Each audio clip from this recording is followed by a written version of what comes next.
वासना का मतलब है भविष्य में जीने की इच्छा, और जीवन है सदा अभी और यहां।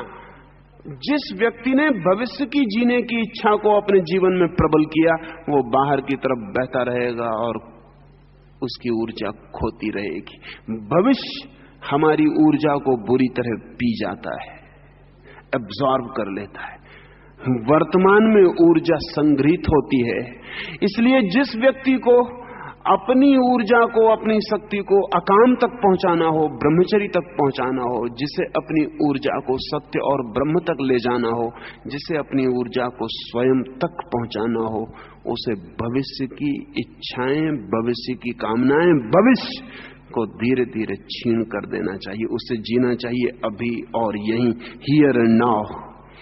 जब आप खाना खा रहे हैं तो सिर्फ खाना खाएं, दफ्तर में मत प्रवेश कर जाएं खाना खाते वक्त। और जब दफ्तर में बैठें तो दफ्तर में ही बैठें, और दफ्तर में बैठ के खाना न खाएं। और जब सिनेमा गृह में जाएं तो सिनेमा गृह में जाएं, उस वक्त मंदिर को बिल्कुल वहां प्रवेश न करने दें। और जब मंदिर में जाएं तो मंदिर में हो, सिनेमा गृह मंदिर में ना आए। प्रतिपल जहां आप हैं वहां पूरे होने की कोशिश करें। कठिन होगी ये बात, लेकिन सरल बन जाएगी। कठिन होगी इसलिए कि हमारी आदतें सदा वहां होने की नहीं है जहां हम हैं, सदा वहां होने की हैं जहां हम नहीं हैं। जहां आप होते हैं वहां आप होते ही नहीं। आपका वो जो मन है काम से भरा हुआ, वो कहीं और होता है। जब आप कलकत्ते में होते हैं तब मन बंबई में होता है, जब आप बंबई में होते हैं तब मन कलकत्ते में होता है। जहां हम हैं उस क्षण में हमारा मन नहीं होता। इसलिए जहां हम नहीं हैं वहां से हमें काम का विस्तार करना पड़ता और जुड़ना पड़ता है। वो जोड़ हमारी ऊर्जा को खोने का रास्ता है।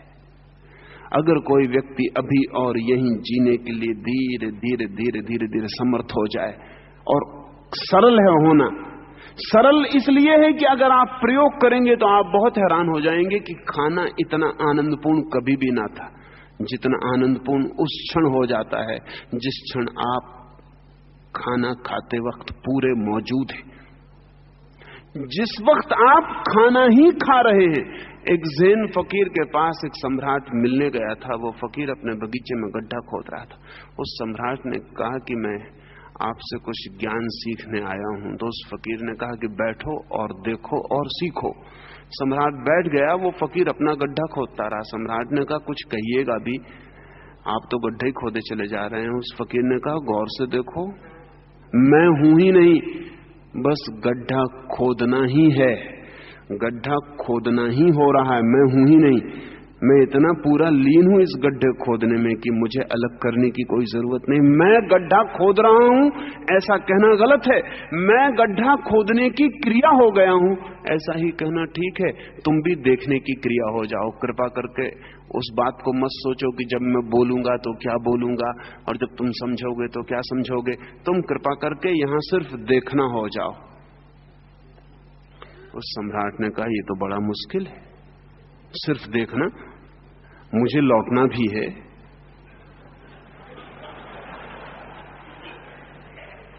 तो उस फकीर ने कहा लौट जाओ, लेकिन तब लौटना ही हो जाओ। और उस सम्राट ने कहा मुझे कुछ आपसे पूछना भी है। तो उस फकीर ने कहा फिर पूछ लो, फिर प्रश्न ही बन जाओ। हम जो भी कर रहे हैं हम वही नहीं है। अगर आप क्रोध करते वक्त पूरा क्रोध बन जाएं तो शायद दोबारा क्रोध ना कर सके। लेकिन क्रोध करते वक्त क्षमा मांग रहे हैं भीतर, क्रोध करते वक्त प्रायश्चित कर रहे हैं भीतर, क्रोध करते वक्त जान रहे हैं कि बड़ा बुरा कर रहा हूं, तब आप क्रोध में भी पूरे नहीं हो पाते, प्रेम में भी पूरे नहीं हो पाते। जिस प्रेमी से मिलने के लिए वर्षों प्रतीक्षा की, जब वो मिल जाता है तब हम कुछ और सोचते हैं। जिस प्रेमी से मिलने के लिए वर्षों सोचा था, वो जब मिल जाता है और पास बैठ जाता है तब हम उसे भूल जाते हैं और कुछ और सोचने लगते हैं।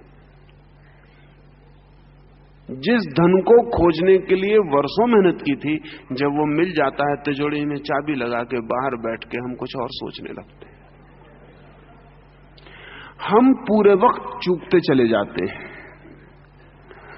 हम सदा ही भविष्य में अपनी शक्ति को व्यय करते रहते हैं।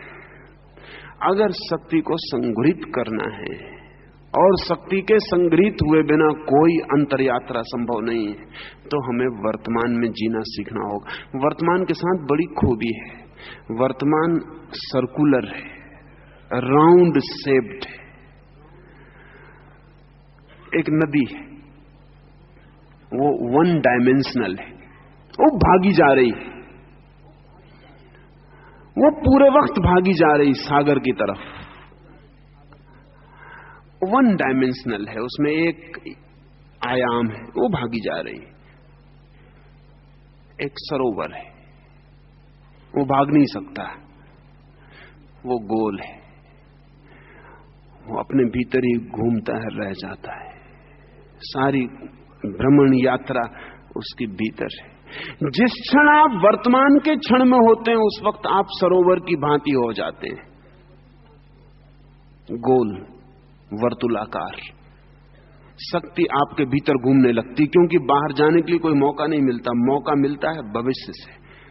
कल क्या करूंगा, इससे तत्काल मौका मिल जाता है। कल क्या होगा, तत्काल मौका मिल जाता है। अभी हूं, यहां हूं, आप मुझे यहां सुन रहे हैं। अगर आप मुझे सिर्फ सुन रहे हैं तो आप जरा सी भी शक्ति नहीं खोएंगे। आप एक वर्तुलाकार व्यक्तित्व बन गए, नॉन डायमेंशनल। अब आपका कोई आयाम ना रहा, अब आप बह नहीं सकते। अगर सिर्फ सुन रहे हैं, अगर सुनने के साथ सोच रहे हैं, तो आप थक जाएंगे, आपकी शक्ति क्षीण होगी। अगर मैं सिर्फ बोल रहा हूं तो मैं थकने वाला नहीं हूं। अगर मुझे बोलने के साथ सोचना भी पड़ रहा है तो मैं थक जाऊंगा। अगर कोई भी क्रिया पूरी हो रही है तो शक्ति नहीं खोती, शक्ति संग्रहित होती है।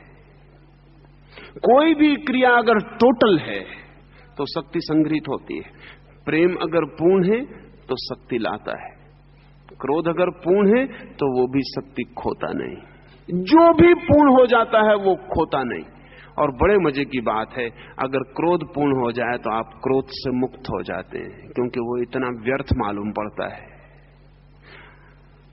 अगर आप प्रेम में पूर्ण हो जाएं तो आप प्रेम से भर जाते हैं, क्योंकि वो इतना सार्थक मालूम पड़ता है। जिस क्रिया को पूर्णता से किया जा सके उसे मैं पुण्य कहता हूं, और जिस क्रिया को पूर्णता में किया ही ना जा सके उसे मैं पाप कहता हूं। पाप और पुण्य की और कोई कसौटी जगत में नहीं है। अगर आप क्रोध को पूरी तरह कर सकते हैं और फिर दोबारा भी कर सकते हैं तो फिर क्रोध पाप नहीं। लेकिन ऐसा कभी नहीं हुआ। आप क्रोध को अधूरा करते हैं, इसलिए दोबारा फिर कर पाते हैं। अगर आप क्रोध को एक बार पूरा कर लें तो आपके चारों तरफ नरक उपस्थित हो जाएगा। जिस नरक को आपने शास्त्रों में पढ़ा है वो आपके आसपास खड़ा हो जाएगा, और दोबारा आप उस नरक में फिर प्रवेश न चाहेंगे। फिर आप माफी ना मांगेंगे किसी से, बस क्रोध के बाहर हो जाएंगे। आग इतने जोर से लगेगी कि उसके बाहर होने के सिवाय कोई रास्ता नहीं रह जाएगा। लेकिन हम कुनकुनी आग में जीते हैं, ल्यूकवार्म। थोड़ा थोड़ा करते रहते हैं तो जिंदगी भर चलता रहता है, चुकता भी नहीं और चलता भी रहता है। नरक पूरा बन जाए तो स्वर्ग में जाने में देर नहीं, लेकिन नरक भी हम इतने धीरे धीरे बनाते हैं कि वो कभी पूरा नहीं बन पाता, उससे छुटकारा नहीं हो पाता। इसलिए पहला सूत्र आपसे कहता हूं अकाम की यात्रा के लिए और काम के ऊर्ध्वगमन के लिए, वो है प्रतिपल जीना। सन्यासी का अर्थ घर छोड़ के भाग जाना नहीं, सन्यासी का अर्थ जो प्रतिपल जी रहा है, जो पल के बाहर नहीं जीता, जो अभी जीता है यहीं जीता है, कहीं और कहीं नहीं जीता। जो भी व्यक्ति ऐसी चित्त दशा में आ जाए वो सन्यासी है। सन्यास का अर्थ है to be in the present, to be in the living moment. वो जो जीवंत क्षण है उसमें अगर हम हैं तो हमारी शक्ति ऊपर उठनी शुरू हो जाएगी। अब ये बड़े मजे की बात है, अगर ये जीवंत क्षण हमारे चारों ओर से हमें घेर ले, क्रोध में भी हम पूरे हो सके तो क्रोध से मुक्त हो जाएंगे, और अगर सेक्स में यौन में भी पूरे हो सके तो हम यौन से मुक्त हो जाएंगे। क्योंकि जो व्यक्ति सेक्स के क्षण में, यौन के क्षण में, संभोग के क्षण में पूरी तरह मौजूद है, वो दोबारा फिर आकांक्षा नहीं करेगा। बात समाप्त हो गई, बात व्यर्थ हो गई। वो बात इतनी राख हो गई कि अब उस पर दोबारा मुट्ठी बांधने का कोई अर्थ ना रहा। लेकिन हम उस क्षण में भी पूरे वहां नहीं है। आदमी आतुर है संभोग के लिए, 24 घंटे दौड़ रहा है, पूरी जिंदगी दौड़ रहा है, धन कमा रहा है, मकान बना रहा है, बहुत गहरे में सेक्स की तृप्ति की दौड़ चल रही है। सब हो जाए तो वो उसको तृप्त कर सके, और फिर जब सेक्स का क्षण आता है तब वो उसमें पूरा नहीं है। तब वो हजार दूसरी बातें सोचने लगता है कि ब्रह्मचर्य अच्छा है, वो सोचने लगता है कि ब्रह्मचर्य परम जीवन है। जब सेक्स का क्षण आता है तब वो ये सोचता है, और जब ब्रह्मचर्य की कसम लेता है तब सेक्स के विचार करता रहता है। तो आदमी पागल है, इंसेन है।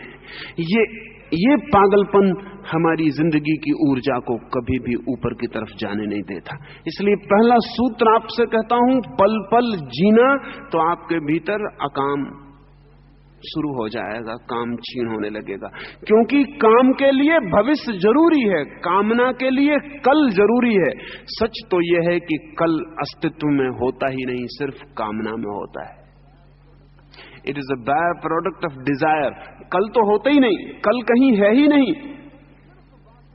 कल सिर्फ वासना की उत्पत्ति है, भविष्य कहीं है ही नहीं। जो है वो सदा वर्तमान है, भविष्य सिर्फ कामना की उत्पत्ति है।